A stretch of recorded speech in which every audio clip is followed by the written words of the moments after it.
Shalom. Positive heart coming back at you with this truth. Giving all praise to Yahweh by Shem Yahushai. I'm just speaking with open mind, just saying whatever comes to my mind. Basically, this is various topics. The first thing I want to talk about is a movie coming out, Samson,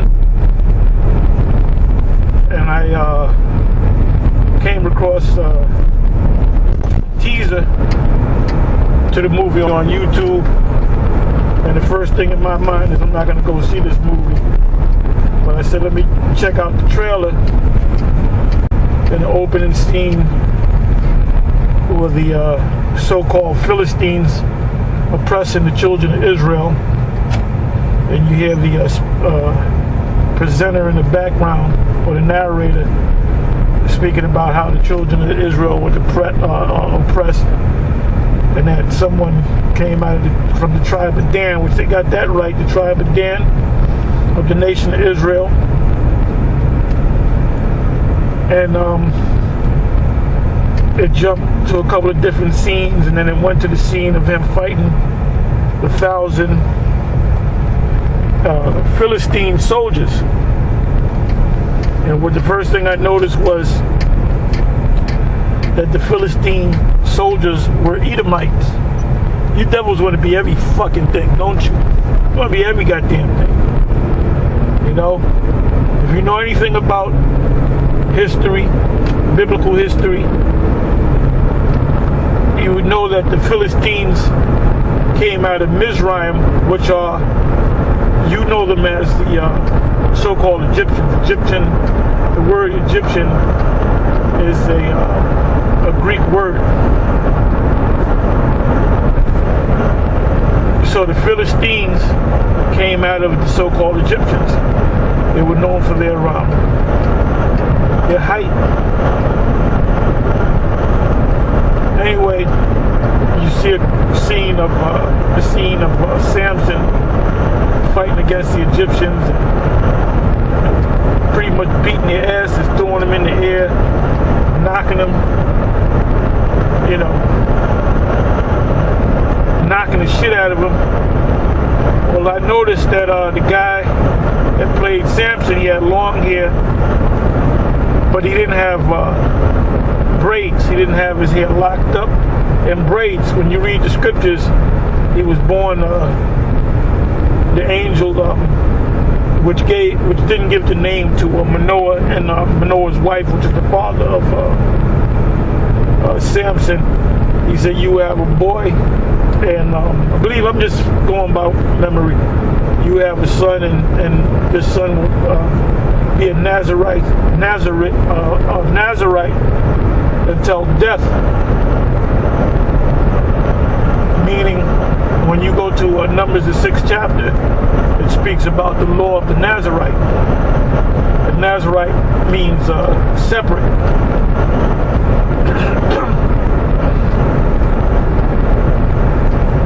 Now, when he grew his hair, it said the law of the Nazarite is you have to grow your hair. You have to, you can't eat grapes, you can't drink wine. So there were certain things you couldn't do. And well, in the movie, the guy had long, straight hair down to the back, which that's not scripture, because Samson had 7 locks. He took his hair on his head and locked them, rolled them, braided them, whatever you want to call it, into 7 separate locks of hair. So they got wrong. They were wrong on that. But what they were right on was the fact that he was dark skinned. He looked to be. The actor could have been a Puerto Rican, maybe a Mexican, maybe even a Hawaiian. All right, they showed his face, and they showed his body, and he pretty much wore a loincloth where Man, they should have called us, man. Fucking Samson wasn't walking around with no goddamn loincloth like Tarzan. Show you that Hollywood is such bullshit, man. Get you some scholars, man. Give us a call. Great Millstone. We'll keep the wardrobe right for you and everything, man. I don't know where you got your scholars from. Damn shame. Anyway, he wasn't wearing a loincloth. And he was wearing a full garment. Which, in the movie that was made, I believe it was in the 50s, by starring Victor Mature. That guy goes way back. He's a big ham, super dramatic actor. He's basically another Charlton Heston. Anyway, he wore a full garment. So they went off on that. But like I said, what they got right was the fact that he was a dark-skinned man. He wasn't a white man. And why is that? And I believe because of us, the one Westers, I'll use that term, the Israelites that came out of one West, we done pushed this thing out about Hebrew Israelites so much that I believe that even the people in Hollywood say, well, yeah, we can't have a white guy play Samson, because you know, Samson would have to be a dark-skinned man. You know, anyway, I said to myself after I saw the trailer or the teaser, I said, you know what? I'm going to see the movie, Most High willing, Yahweh Shai Ratata, with a couple of the apostles, maybe a few of the elders. Most likely see it together, and then do immediately after that, go somewhere and probably do a show on it. We might go somewhere into a field or whatever, and just do a show on it, you know, talking about that movie. Anyway, moving on to the next subject. If you've been watching YouTube, there's a thing called EMP, which stands for electromagnetic pulse. And what it is, it's an explosion that when they ignite this bomb or whatever in the air, it cuts off all electricity surrounding whatever 100 miles or however many miles that affects that area. So they've been talking about they're going to have a drill, EMP drill from November 4th to November 6th, which is Saturday, Sunday, and Monday. Now, normally when these major attacks, terrorist attacks, or major events happen, it always happens during a drill. So, I mean, can we experience the EMP affect the blackout? I don't know. If it does happen, according to what they say, it would immediately take us from 2017 back to about 1840, 1850. So it's going to send us back about 150 years. Because they said to bring up, it's not going to be they're not saying it's going to be a blackout. A blackout is when the power goes out and they find out the source and they put the power back on. EMP, electromagnetic pulse, basically destroys the components that give you electricity. So now you have to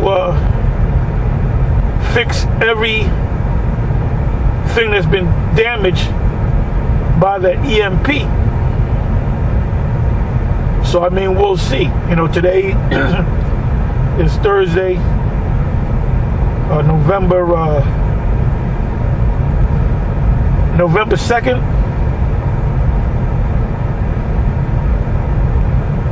So we got a couple more days.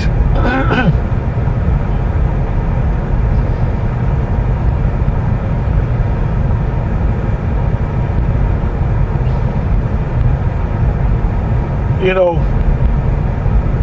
we are as Israelites, man, we know that we're Israelites. There's nothing or no one that can make us think different. You know, you got these wacky ass Christians, and you got these people from the so-called black conscious community.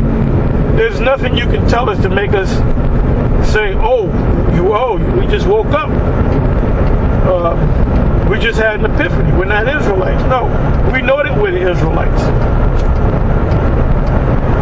And, you know, we know that the elite knows about us.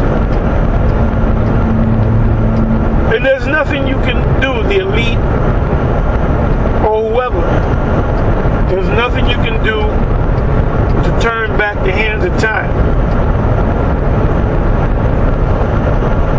If you read Ezekiel 37th chapter from the first verse, and that whole chapter is good. It speaks about the dry bones in the valley. And we believe that we're the dry bones in the valley waking up.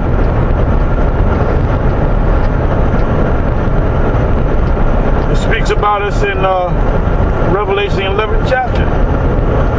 Our dead bodies shall lie in the street of the great city. And the great city is Babylon the Great, which is America, which is spiritually called Sodom and Egypt.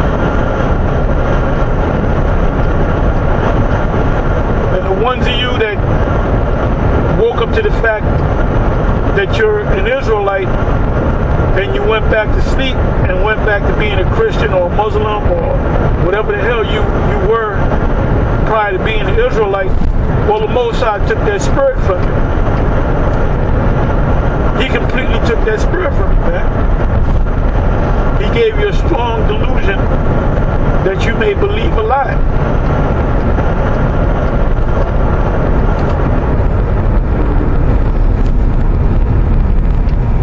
Anyway, with that, I'm going to say shalom.